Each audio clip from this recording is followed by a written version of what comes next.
Okay, we're live. All right. So, We're this necklace alive! that I have just showed you against the Yes. paleness of me. Seed Um, beads.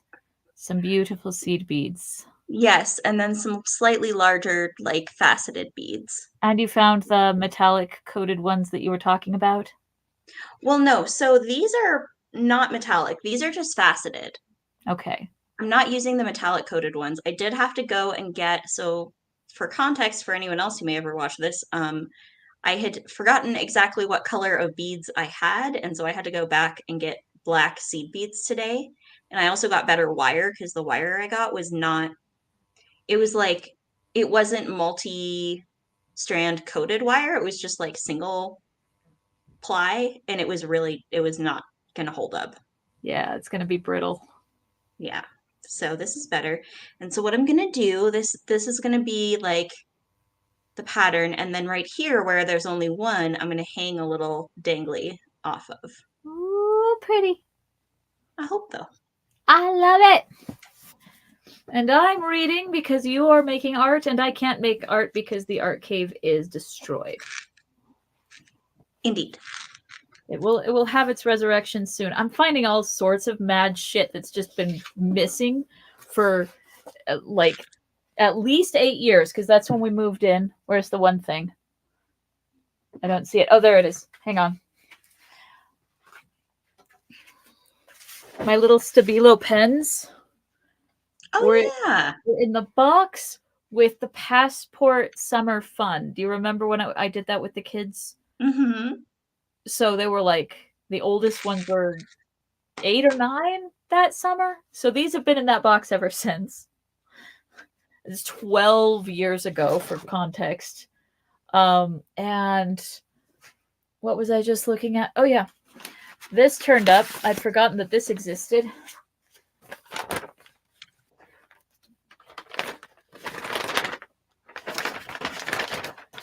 The Elven King's Gate. Oh, Right? Only most of it, like right. Like a third of it is missing a somewhere. third of it is missing. That will probably turn up at some point, and then I'll hang it up on a wall. And yeah, it's been a great big treasure hunt.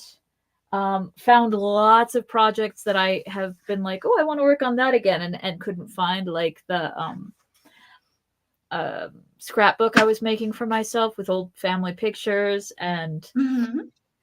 it's been great. And also, oh yeah, and the prayer cards that I did with Dakota, those were missing. Now they're not. Good. I did do a big. I No one's playing with the Imaginext toys, but we've got the original series that were really high quality, and they don't make those anymore. So I'm loath to get rid of them. So I got them all into the crawl space, and I've just realized today that they should be in the other crawl space because they're small and lightweight, and that crawl space is a That lot harder to get into. So this crawl space should be reserved for the large and heavy shit. that makes sense. And I failed to do that. So there will be more climbing about in crawl spaces. I wanged my head on one of the, what are these called? It starts with an L, and it means the, it doesn't start with an L, it starts with a J. It's joist. It means the joist. I wanged my head on a joist and it scabbed, and then I keep being like, oh, there's something in my hair. Oh, that's a scab, and now I'm bleeding again. Oh dear. Yes. I'm also just picturing the word joist as starting with an L now. Joist. Joist. It's a loist. I am not in by any stretch of the imagination dyslexic, but when I'm trying to remember letters, they do sometimes turn up backwards. And I used to have a lot of problems with B's and D's when I was a kid. oh yeah. I used to just write everything backwards because I'm left-handed, and so are you. Indeed. Yeah, it was Although I did easy. not pick up that habit. Yeah. You had a whole Leonardo da Vinci phase where you were writing everything backwards. Oh yeah. A couple of them actually, because when I first started writing, learning to write, learning the shapes of letters, Mom hung on to some of my writings for a while, and they were all just backwards. And then later in my late teens, I discovered that it was easy and fun to write backwards and could be treated as a sort of code and write notes to my friends at Denny's. Indeed. Mm. Mm-hmm. Wait. Okay, I was the last one to read, so my marker should have been in the right place. Yes.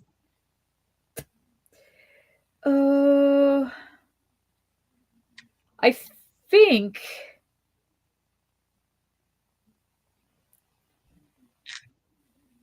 All right, I think we might end up overlapping a little bit, but here we go. Manwë sat long in thought upon Tenochtitlán, and he sought the counsel of Ilúvatar.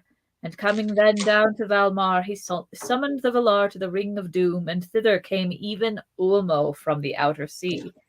Then Manwë said to the Valar, "This is the counsel of Ilúvatar in my heart, that we should take up again the mastery of Arda at whatsoever cost, and deliver the Quendi from the shadow of Melkor."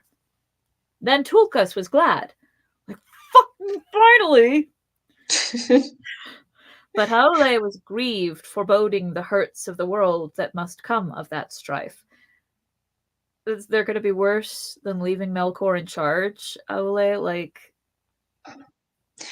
Aule is a bit of an apologist. Yeah. At this point in his personal journey. Seems to be. Let's see what happens next. But the Valar made ready and came forth from Aman in strength of war, resolving to assault the fortresses of Melkor and make an end. Never did Melkor forget that this war was made for the sake of the elves, and that they were the cause of his downfall. Oh, bit of victim blaming there, buddy. My downfall happened because I tortured you, and that's your fault. Yeah, totally you. That's on you. Narcissistic disorder, the origin story. I mean, that is basically Melkor's whole entire deal, yes. Yet they had no part in those deeds, and they knew little of the riding of the might of the West against the North in the beginning of their days. Melkor met the onset of the Valar in the northwest of Middle-earth, and all that region was much broken. But the first victory of the hosts of the West was swift, and the servants of Melkor fled before them to Utumno. Then the Valar passed over Middle-earth, and they set a guard over Cuiviénen. And thereafter the Quendi knew nothing of the great battle of the powers, save that the earth shook and groaned beneath them, and the waters were moved, and in the north there were lights as of mighty fires. Long and grievous was the siege of Utumno, and many battles were fought before its gates, of which naught but the rumour is known to the elves. In that time the shape of Middle-earth was changed, and the great sea that sundered it from Aman grew wide and deep, and it broke in upon the coasts and made a deep gulf to the southward. Many lesser bays were made between the Great Gulf and Helcaraxe far in the north, where Middle-earth and Aman came nigh together. I've always pictured that as being like that place where Russia and Alaska are super close together. Mm-hmm. I've also sort of pictured it as being a little like Icelandish, a lot of fjords and volcanoes and such. Yeah.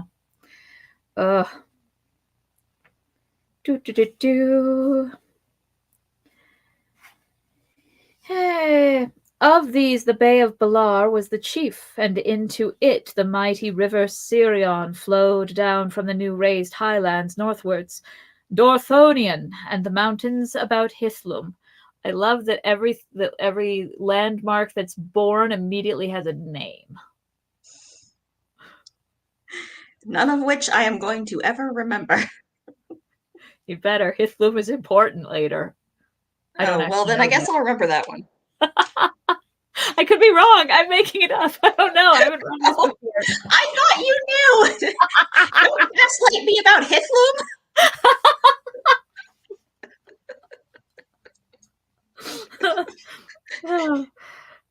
And it's like the mountains about Hithlum. What's Hithlum if it's surrounded by mountains? Is it another mountain? A valley, perhaps? A lake? A lake? Could be a lake. Could Could be a be, could be a particularly city. interesting frog. The mountain's about this very interesting frog. Look, I don't know. I'm just. It's a Pokemon. It says Hithlum, Hithlum. Well, headcanon accepted unless it becomes important later. Well, at least now we remember it. Yeah, lands- that's true. The lands of the far north were all made desolate in those days, for there Utumno was delved exceeding deep, and its pits were filled with fires and with great hosts of the servants of Melkor. But at the last the gates of Utumno were broken, and the halls unroofed, and Melkor took refuge in the uttermost pit. Again, acting very like a toddler, like, no! Can't make me eat. Go away. Yep. Then Tulka stood forth as champion of the Valar and wrestled with him and cast him upon his face.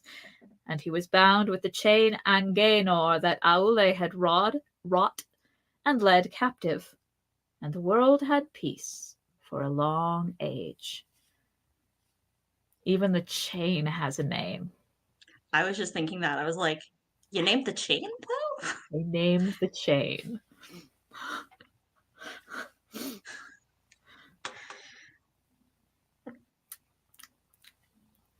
I can still hear you saying you would never name the chain. It was trying. I was trying to go in that direction, but my brain kept handing me the chain gang. Working on a chain name, going down.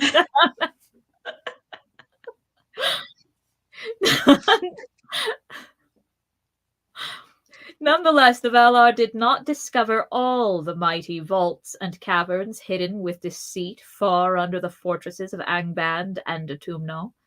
Many evil things still lingered there, and others were dispersed and fled into the dark and roamed in the waste places of the world, awaiting a more evil hour. And Sauron they did not find. Awaiting and a that's more a big evil whoopsie. hour. Hmm? I mean, did they know that they were awaiting a more evil hour? Is that how they put it to themselves? Because that's kind of like, you're on the wrong side if that's what you're waiting for. I mean, I feel like the servants of Melkor are aware that they're evil. Yeah. I think they think I don't think any of them are sitting there being like, yeah, we're totally the good guys. I think they feel misunderstood. Well, in fact, enough. I think that there's a combination of cynicism and low intelligence that says, well, I'm not a good guy. I have bad thoughts. Therefore, there's no such thing as a good guy. And everyone has the same bad thoughts. And therefore, I'm just normal. Yes, and therefore anything that happens to me as a consequence of me being a dickhead should be happening to everyone because everyone is a dickhead. And if they're not, it's because they're personally victimizing me. Right. Yeah. And anyone who doesn't think that they are a complete weasel deep down inside is lying to themselves. So I'm actually the good one because I'm at least honest to myself about being a giant weasel. Yeah. There's a lack of imagination and empathy involved in having no imagination and empathy. It's a startling downward spiral. Indeed. Kind of inevitable when you think about it, but yeah. Anyway, so they didn't find everybody. They didn't find Sauron. But when the battle was ended, and from the ruin of the north great clouds arose and hid the stars, the Valar drew Melkor back to Valinor, bound hand and foot and blindfold, and he was brought to the Ring of Doom. There he lay upon his face before the feet of Manwë and sued for pardon. But his prayer was denied. Oh, good, they had common sense for once. I was going to say, that sounds like the kind of thing the Valar would have actually done, so right. Thank God they didn't. Okay, but don't do it again. Seems like a trap, but I'm gonna do it. And he was cast into prison in the fastness of Mandos, whence none can escape, neither Vala nor elf nor mortal man. Vast and strong are those halls, and they were built in the west of the land of Aman. There was Melkor doomed to abide for 3 ages long before his cause should be tried anew, or he should plead again for pardon. Then again the Valar were gathered in council, and they were divided in debate. For Typical. some, and of those Ulmo was the chief, held that the Quendi should be left free to walk as they would in Middle-earth, and with their gifts of skill to order all the lands and heal their hurts. But the most part feared for the Quendi in the dangerous world amid the deceits of the starlit dusk, and they were filled moreover with the love of the beauty of the elves, and desired their fellowship. At the last, therefore, the Valar summoned the Quendi to Valinor, there to be gathered at the knees of the powers in the light of the trees forever. Famous last words. A little bit, huh? And Mandos broke his silence, saying, "So it is doomed." I mean, when someone who can see the future says that, maybe you backpedal really fucking quick. Well, maybe you do. But as we have established, the Valar were not too smart at this point in the first stage. Oh, yeah. From this summons came many woes that afterwards befell. But the elves were at first unwilling to hearken to the summons, for they had as yet seen the Valar only in their wrath as they went to war, save Orome alone, and they were filled with dread. Like, no, thank you. It's scary. Therefore Orome was sent again to them, and he chose from among them ambassadors who should go to Valinor and speak for their people. And these were Ingwe, Finwë, and Elwë, who afterwards were kings. Coming, they were filled with awe by the glory and majesty of the Valar, and desired greatly, you too, huh? And desired greatly the light and splendor of the trees. Then Orome brought them back to Cuiviénen, and they spoke before their people and counseled them to heed the summons of the Valar and remove into the west. Like, guys, it's really pretty there. Come on. So pretty. Then befell the first sundering of the elves, for the kindred of Ingwe and the most parts of the kindreds of Finwë and Elwë were swayed by the words of their lords and were willing to depart and follow Orome. These were known ever after as the Eldar, by the name that Orome gave to the elves in the beginning in their own tongue. But many refused the summons, preferring the starlight and the wide spaces of Middle-earth to the rumour of the trees. And these are the Avari, the unwilling, and they were sundered in that time from the Eldar, and met never again until many ages were past. The Eldar prepared now a great march from their first homes in the east, and they were arrayed in 3 hosts. The smallest host, and the first to set forth, was led by Ingwe, the most high lord of all the elvish race. He entered into Valinor and sits at the feet of the powers to this day, and all elves revere his name, even though it sounds a bit random, like those are the consonants you chose to be named Ingwe. Sounds like an incomplete word. Yes. Or possibly Pig Latin. Or like he just kind of was making up a name, and they were like, "What's your name?" And he's like, Ingwe? Ordle, Ibiske, Oye. Ingwe. Ingwe. Amen.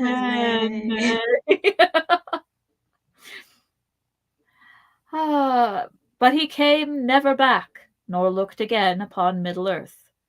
The Vanyar were his people. They are the fair elves, the beloved of Manwë and Varda, and few among men have spoken with them. Next came the Noldor, a name of wisdom, the people of Finwë. Um, just as a hilarious note, the he wanted to call them gnomes in the first several dozen drafts of this storytelling. He called the Noldor gnomes. He really wanted to make gnomes a thing. And his publishers were like, "Don't stop trying to make gnomes a thing. Yeah. Stop trying to make gnomes happen. Gnomes are not going to happen." I think it was like Friends and Family because he never published this. That's right. But It yeah, was they were like, posthumous. gnomes are not, don't, does not mean what you want it to mean, Dad. Fine, Noldor, nah, the people of Finwë. They are the deep elves, the friends of Aule, and they are renowned in song, for they fought and labored long and grievously in the northern lands of old. The greatest host came last, and they are named the Teleri, for they tarried on the road and were not wholly of a mind to pass from the dusk to the light of Valinor. In water they had great delight, and those that came at last to the western shores were enamoured of the sea. The sea elves, therefore, they became in the land of Aman, the Falmari, for they made music beside the breaking waves. I love how he gives us a nonsense word, or at least a word that sounds like nonsense to my ears, and then it's like, and they were called that because this. And I'm like, oh, that makes sense, because Falmari means music makers, obviously, and I knew that already. Totally, yeah. Yep, yep, yep, yep. Yeah. 2 lords they had, for their numbers were great. Elwë Singolo, which signifies grey mantle, and Olwë, his brother. Elwë and Olwë, I want to slap their mother. Well, that and also one of them's called Dude Who Wears Gray. Yeah. And the other one doesn't even have a nickname. Like, how boring do you have to be that they're like, let's just call him the gray sweatshirt guy, I guess. These were the 3 kindreds of the Eldalie, who, passing at length into the uttermost west in the days of the trees, are called the Calaquendi, elves of the light. But others of the Eldar there were who set out indeed upon the westward march, but became lost upon the long road, or turned aside, or lingered on the shores of Middle-earth. And these were for the most part of the kindred of the Teleri, as is told hereafter. They dwelt by the sea, or wandered in the woods and mountains of the world, yet their hearts were turned towards the west. Those elves the Calaquendi call the Umanyar, since they came never to the land of Aman and the blessed realm.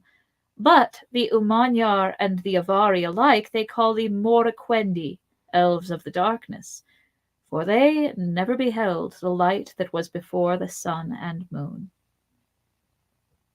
Like, okay. Kind of At rude, least, but okay. at least it's not like therefore you're evil. It's just, darkness not as a metaphor. Yeah. It is Not like told. It is told that when the hosts of the Eldalie departed from Quivian and Orome rode at their head upon Nahar, his white horse shod with gold. That's okay. It's a terrible material to shoe a horse. He must have been reshoeing him like every day. No, clearly Aule came up with some kind of alloy that would look gold but be hard wearing as iron. That's my headcanon. I mean, it's the only way it would work. It's the only way. You walk a mile and your horse is barefoot again.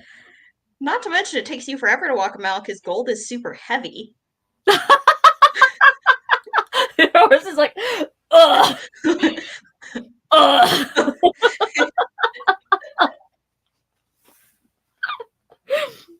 Oh.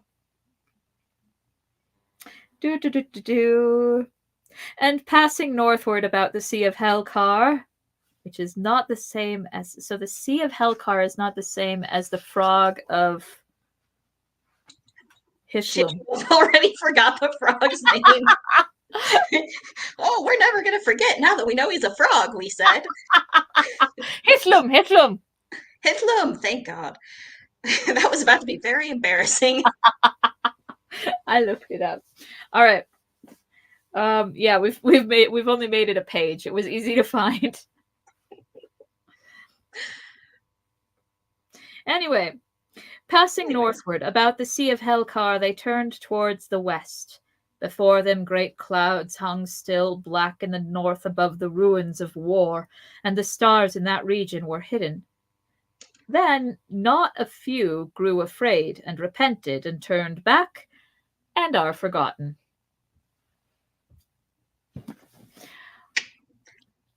Bye. Bye. Long and slow was the march of the Eldar into the west, for the leagues of Middle-earth were uncounted and weary and pathless.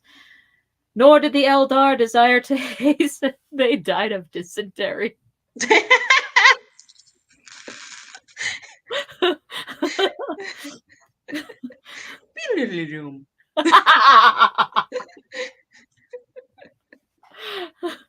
You choose to ford the river or take the ferry.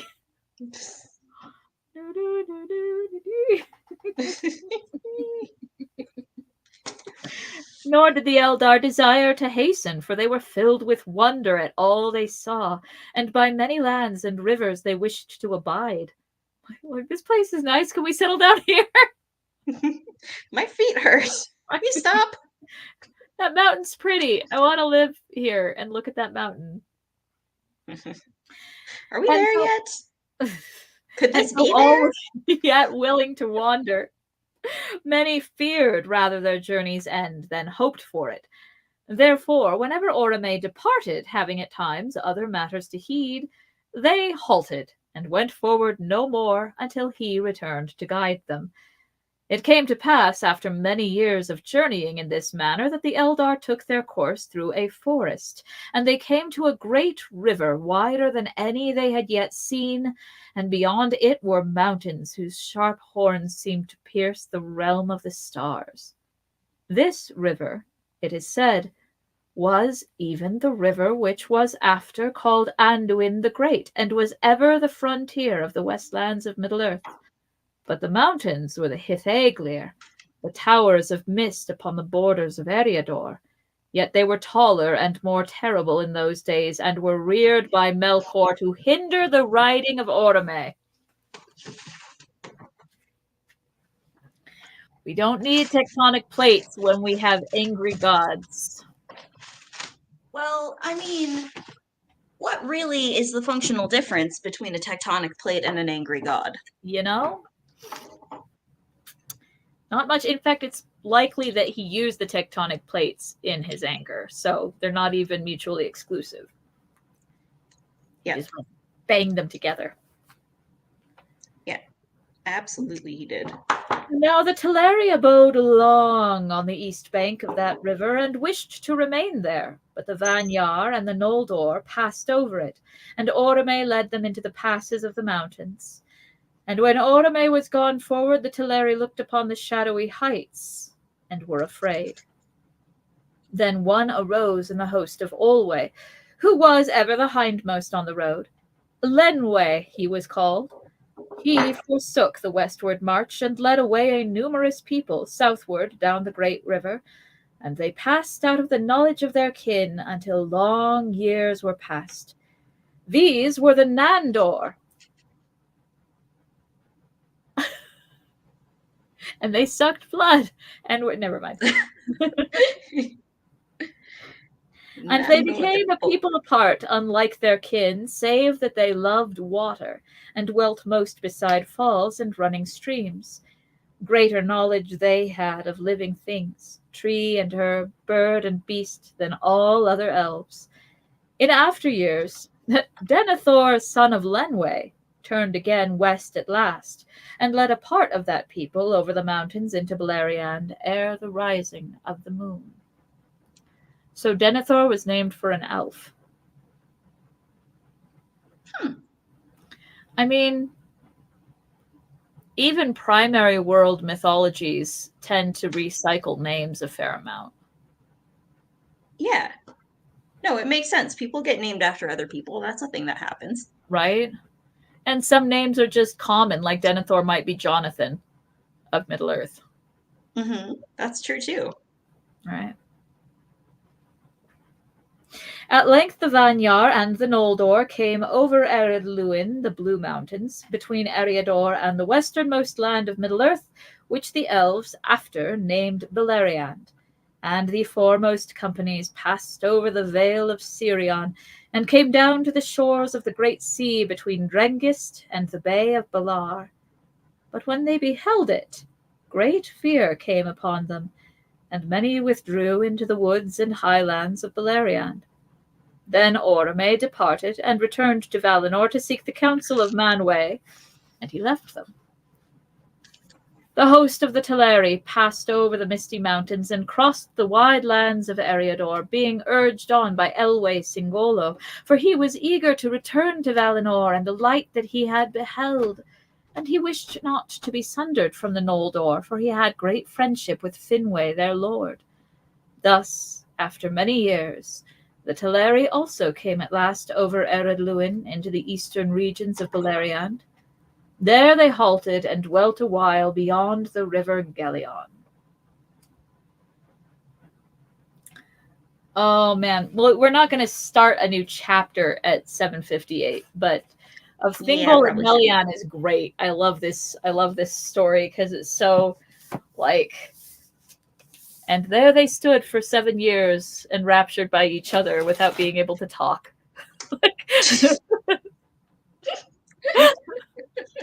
And everyone else just kind of walked around him like, ah, still at it. No, they were surrounded by a mist of like cloaking device, so no one could find him. Like, our king is missing. What the hell? Where did he go? And then he's like, I was just staring at this chick for like 7 years. What? Did you need me for something? Yeah, dude, how long has it been? Really? Didn't feel like more than 2.